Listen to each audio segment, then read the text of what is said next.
Hello, Shirley Adams for the Sewing Connection, Series 17, Program 2. These past several months, I've become increasingly aware of more fitted fashions than we've seen for a long time. When woven fabrics are fitted, they have to incorporate some shape. This can be in the form of darts or curved seams, and actually, it takes some of the former to turn into the latter. Let's begin with darts we were working with last series and go on from there. Now, there are a lot of patterns on the market that have princess lines in, because this is a standard. We always see some, although with some of the unstructured garments that we've been wearing for a decade or so, we haven't seen as many as there used to be years ago. But down on the table, I have a few of them that are right now in the catalogs, and there are, I'm sure, dozens or maybe hundreds of others between all the different brands. And so they are doable, they are possible, you can find them. But sometimes you have in mind exactly what you want, and maybe you can't find that pattern, or because of fitting problems, if you already have a basic that fits you beautifully, you might as well just design from that. So what we had in Series 16 on a show concerning darts was a garment. Here's my pattern, and it was just altered so that it fit me completely. It was adjusted wherever it needed to be, and so I can use that to design anything I want. That one basic is all you really need. And what we also had in that series is these possibilities for darts. Usually they are on this side location, and I'll just cut this to open up the side again, because right now it's sort of, I had to turn it sideways here to see exactly where that side was, because it looks so funny when it's in a different position. Okay, so usually we see them here, and in that basic actually we saw them both at the waist and also there in the side seam. So these are the two darts that we were seeing there in that basic. So this is a possibility, and probably the most common possibility. If we see them anywhere, we'll see them here. What we see, in fact, in blouses is we close up that side dart and just have the whole dart in the waist, and that's a blouse. You simply don't stitch it in. It's usually just cut straight without any darts in. And where the shape comes from is when you tuck it in your skirt or pants, and it turns into gathers that way. So that's a dart equivalent, but we're doing princess lines this time. And what princess lines are combinations of darts. So this probably right here, I've opened up the shoulder as well as the waist, and this little combination, and I'll put a piece of tape here to hold it temporarily in place, this little combination that I have is probably the most, or the original maybe, princess line, and so it would be just made like this. Now what you have to do is take that apart and add seams to it, which we'll do in a minute, but there are some other possibilities. What has become just as almost as common is to have this come out in the arm's eye like this, and have these two locations, and that is also a princess line. And I want to show you on models some of these things brought into play. First, let's look at that shoulder one, and you'll see this in the light blue jacket. And notice how the lines, the seam line comes right from the shoulder and goes over the bust and down to the waist and out the bottom. So this is that original line. This is the one that is shoulder and waist. And then the other three are in various locations. They might vary slightly out to the side seams from the strict apex of the bust, but they are into the arm's eye and across the bust and down and out the bottom. Now notice the Glen Plaid one goes right over the apex of the bust. This isn't true of the purple one, which is difficult to see, it's so dark, but it goes off to the side of the bust. And the same is true of the turquoise one. And then the turquoise one is accented. It has some padding there, a little bit of piping around in the seams to accent them, to show off where they are. So a lot of variations just within this one or two basic lines that we have there. So when you design, you can just do anything you want to. There is no end to what creativity you might produce. Okay, well, if this is the most common and this one is the second most common, let me show you how to make them from that basic pattern. And then I also want to show you how to do a whole lot of other ones, because this isn't the end of it. There are all sorts of other things you can do. Well, if you do have just the shoulder dart and the waist dart, what you can do is cut them out. I'll just cut out both of those darts, and then while they're cut out, I want to do a little hash marking, because we want to be able to sew these back together later on. And even though darts never go completely to the apex of the bust, they always stop a little short of it so that it isn't quite so pointed, so it's more rounded there. For design purposes, you do go ahead and take it that far and then just shorten it when you actually are stitching them in, and make them maybe about 3/4 of an inch to an inch short of the apex. So here's what it looks like. And what I would like to do is bring it over here so that these two sides are together and do a little hash mark through both of them. And then I'll do the same thing up here. And after I have these hashed marked and I split them apart, then I would just need to add seam allowances to them where I've split them, and what those hash marks become is the new notches, so that you know how to sew it together again later on. Let's see how that works in full size. And originally I usually do things like this in not even half size. Usually I do it in quarter size patterns, little tiny ones, because I want to see if it's feasible, if it works or not. Sometimes funny things happen in your head and you think, yeah, that sounds reasonable, and maybe when you actually try it out, it isn't all that reasonable at all. It doesn't really work. So I like to try it out in little bits of paper, and then if I see it works, then I'll go ahead and do it in the large sheet. So this is how I'm going to do it. This is the first step, to take your original pattern that has been altered so it fits you completely, and then to duplicate it, because I'm never going to cut up that sacred pattern. It's going to be in that form forever. And in fact, if I want to use it 10, 20, 100 times, what I will do is fuse some lightweight fusible interfacing to the back side of it, because that makes it become a permanent pattern so that it'll never disintegrate, because tissue paper isn't going to last that long. So do something of that sort if you're going to use it a lot. And so anytime I want to cut it up, never will it be that one. I'll always instead trace a duplicate. And in this table, it's one I designed, by the way, and so it is designed to my specifications. What I have down there on the bottom shelf is a big roll of paper that I use for all this pattern work. That's this dotted paper, which you can probably buy in supply houses in your area, or if not, go to a newspaper office where they're printing news and using newsprint. Comes on rolls. When they come down to the tag ends of it, when they only have like 50 yards left, they don't want to start printing an edition on a small amount. They usually sell those for a small amount of money, so you might check that out. Well, anyway, what I do when I cut that duplicate out, because I can just trace it over there and cut it out, and it's kind of nice to have several of these in advance so that I have them all ready to go. But if I wanted to come up to the shoulder, then I would just draw a line up to the shoulder like this, and it would be about in the middle of the shoulder usually. So I would just draw that line up here and then go ahead and cut apart my pattern. But this time I'm deciding I'm going to do it the other way. I am going to instead bring it out to the arm's eye. So these curve sticks are nice. French curves, curve sticks, fashion rulers, whatever you want to call them. They're nice to have because you can get a nice fluid line going there wherever you want to have it. Now this one that I am doing right now is what I wore in the last program. And you see it back there right now on, it's the bright pink one. You see it back there right now on the mannequin. And you can see it does have this same princess line that starts at the arm's eye and goes down to the apex of the bust and comes right out at the waist. Now the other one that I wore on that dart show, you also see back there on a mannequin, and it's the pale pink one, and it has all those strange darts. If you didn't see that dart, you'll somehow have to get a hold of her, that dart show, because we certainly aren't going to go into it this program. But that also, with those odd darts that come out from the side seam, that also just comes from the basic. Anything you can do with these basics. Okay, well this is the intermediate step. I will first draw the lines like this. And then I am going to, after I have these lines drawn, go on to the third step here. And this is where I have folded out that original dart here at the side seam, because I don't want it anymore, so I've simply folded it out.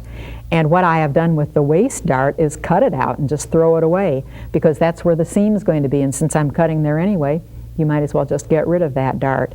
And then I have added seam allowances after I cut it apart. Now notice here are the hash marks I told you about, and so you would just develop the notches right there where the hash marks are, and that tells you exactly, after you cut out the fabric, where to pin it together so that you can stitch it so it ends up just right. Now it doesn't always work out this way, or you don't always design it this way. And what sometimes, oh, before I leave this, pardon me, before I leave it, notice how I also made it longer. Now that's the bright pink one, and I did make it longer. It's an over blouse, and it doesn't stop at my waist. It comes down into the high hip area a little. If it comes down very far, you would add the top of a skirt to it, the top of a skirt pattern. But what I've done here is just flare it out, because I know I'm bigger below my waist, so I've simply flared it out a little bit without adding a pattern to it. And that way it's going to work out all right. And it doesn't fit necessarily the same way all the way around. It comes up a little higher on the sides and then dips down a little bit in front. So when you design, you just do whatever you want to do and see what comes of it. But this is the dart that looks like this. It is the one that does start at the side or in the armhole, and comes down here. Now this is really pointed looking, and it would look a little strange if you'd make it up that way. Ordinarily what you would do instead is this, and you can see this is the same thing, but I've instead rounded it a little bit. And also when I cut it apart, I would round this a little bit and just add maybe a little bit there, just to make kind of rounded lines so that it looks better. And then also when you do this, you have to decide on the grain arrow. More than likely you'll keep that center front grain the same as it was, and this one would be just maybe cut on a fold. What you would do at the side one usually is make it straight grain also, but you don't need to. You can make it on the bias or some other way if you want to, and you might want to do this for design reasons. For instance, if you were making this in stripes, you might do something interesting with the stripes or plaids by putting some of them at an angle. So think it through and decide how you're doing that. But if you do want to make this so that it's on grain, that side panel, what I usually do is stand a ruler on end, and I want to weigh this. I want to balance it so that I have about half of it on either side. And when I have that right about in the center, then that's where I would put my grain line, so that I would cut it this way on the fabric, because of course it's going to be cut apart here. It'll be two separate pieces, just with seams added. Now, since this was from my basic pattern, it has seams everywhere else. The only place, remember, that I added them was where I cut it apart. And other than that, it doesn't need to have any seams added. So there isn't much to remember, and of course, before you cut that out on fabric, you'd check to make sure you made no mistakes, that you didn't add seams that were unnecessary. Now here's what sometimes happens, and you saw this on at least one of the suits, the purple one I believe, and this is where that line didn't exactly intersect the bust. It came off a little bit to the side, and so what you would need to have there possibly is a little tiny dart in addition to the seam allowance. But what you usually find is that it says from about between the notches. The pattern directions would say ease between the notches, and they'd be a little above the bust and a little below the bust, and so you would just ease this bigger part by putting a gathering stitch there and drawing it up. You would just ease that in until it fit this one, and so they do go together, but that way it would come out at the side of your bust a little bit, and that one is commonly seen. That one is very obvious. Now we can put these in other places as well besides these two that I've done. We can also, getting back to this little darted one, we can also just take that dart to the center someplace. In this case, what I've done is take it to the center seam, which is kind of unusual, but it would be feasible. You can see that could make kind of an interesting top, and it's taking it not right straight across. Instead, I brought it up to about here and then just rounded it around and then bring it out at the bottom. And so this is another possibility. And then you just cut those two pieces apart, add the seams the same way, and have this design. You could design hundreds of outfits out of this, and no one would dream. It's the same old basic pattern every time. You just keep changing the lines and what it looks like. Now, if you look at the whole thing, because we were looking at half a pattern, because of course, that's what a pattern always is. It's only one half. Typically, when you see a commercial pattern, the right side is what you see of the front. When you look at the back, you see the reverse. Usually the center front is on this side. Usually when you look at the back, the center back is on this side. So they kind of face each other. This is typical in any commercial pattern. What I have here though in this sketch is the whole front, and so you can kind of see what it looks like if you want to get an idea whether or not you want this. So here's what the whole front will look like. Now there are a lot of optical illusions you can do with these princess lines that are either more or less flattering for you. For instance, if you are a really narrow person, this may not be the best thing for you, because anytime you add vertical lines, it's going to make you look taller and thinner. If, on the other hand, you could stand to look a couple pounds lighter, that might be a very flattering line on you, and it might be one you want to think about. Now, what also can make you look wider or narrower is how far apart or how close together those vertical lines are. And if you wanted to make yourself look a little wider, that's when you would maybe run these out a little bit wider here, or you would run them into the arm's eye here and add the fullness there at the bust. This would make you look wider if you had it out here than if you had it right at your bust. When there is more room between these two lines, if they would be out here, you would look wider.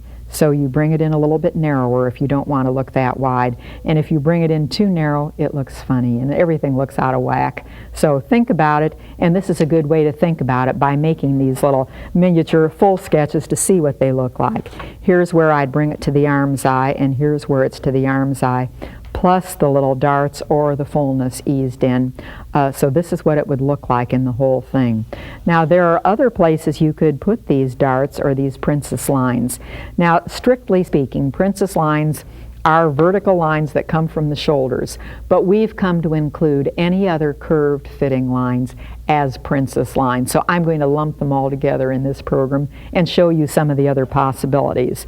Now what I have here is a combination of the dart that comes out here to the corner of the shoulder, and it's combined with one that comes right here to the center front.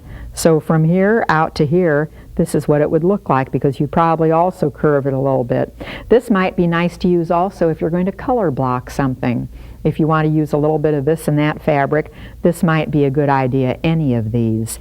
Another one that I have here is very similar. It comes out to the corner of the shoulder again, but instead of coming to the center front, this one comes down to the standard dart line, so it looks a little bit different, but it's another possibility. Can you see that you can do anything? There are no bounds. When you get up the courage to do some of this, it's limitless. Here's another one, and this ends up to be a little bit of a barrel shape, so it may not be too flattering on you. So think twice before you'd use one like this. And this is where it starts at the shoulder neck point, goes to the bust, and then down to the standard dart. So it's just sort of like this and down.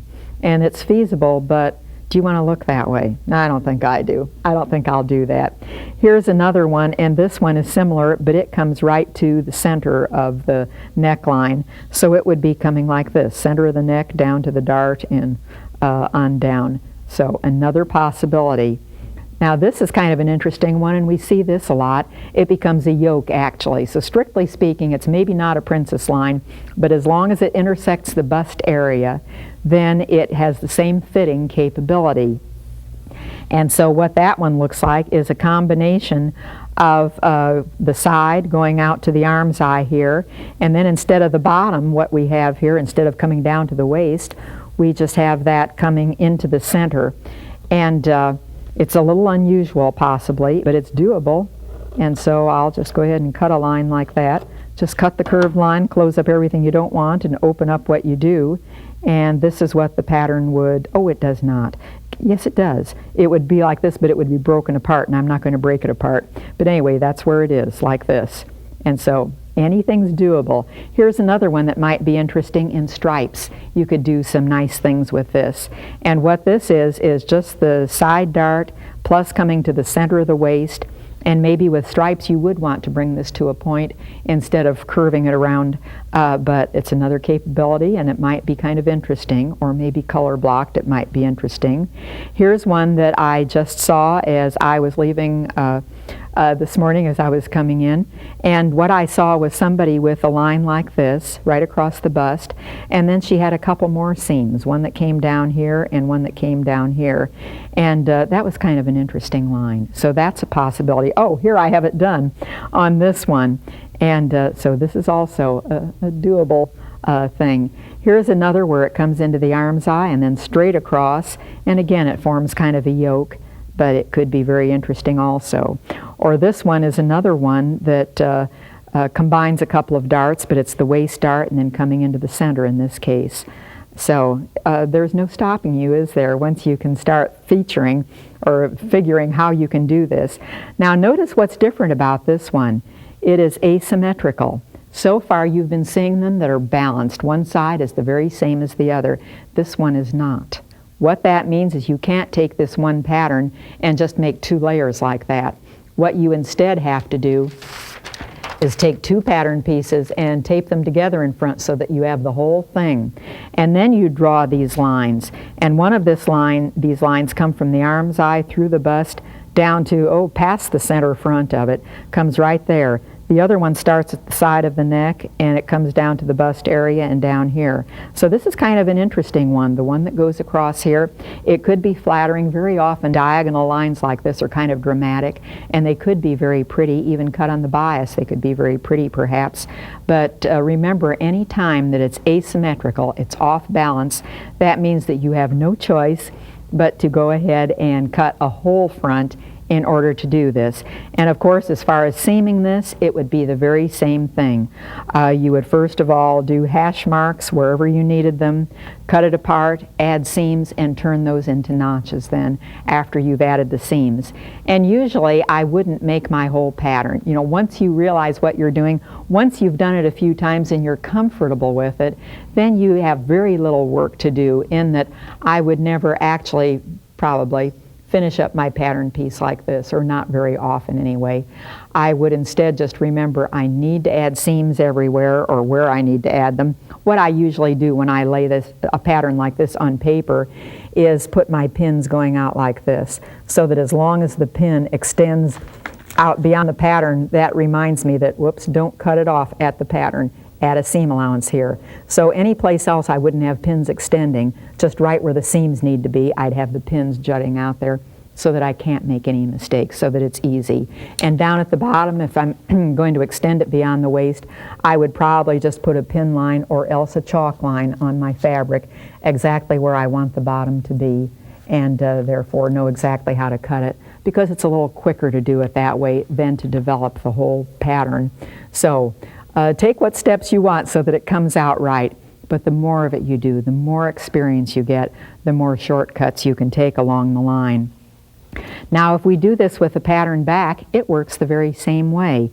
Right now we have a shoulder dart and a waistline dart. There's no reason why they can't be connected and turn them into princess lines in back also.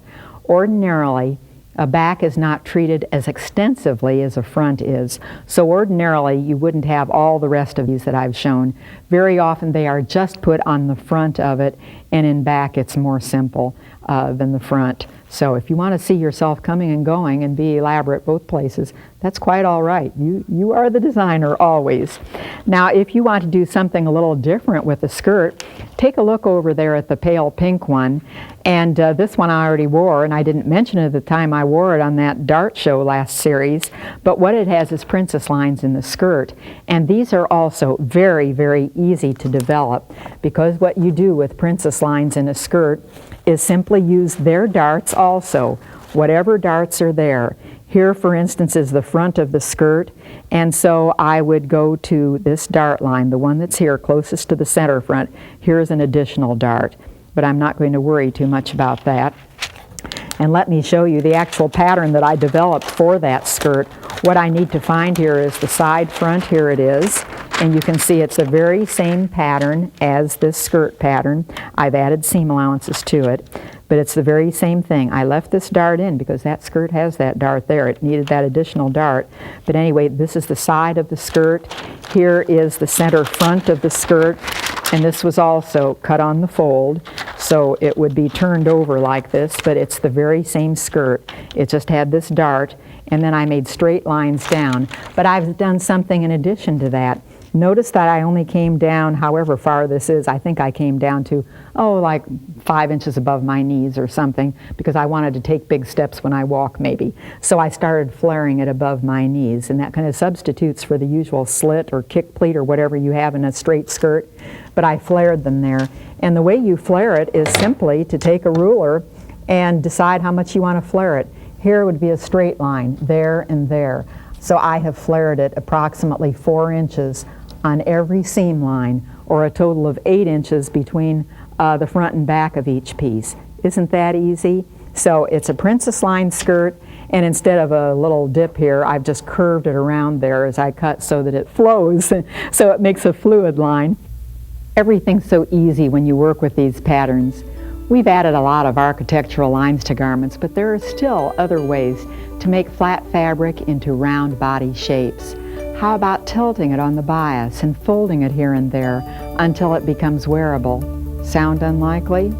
Join me next time for some fabric origami.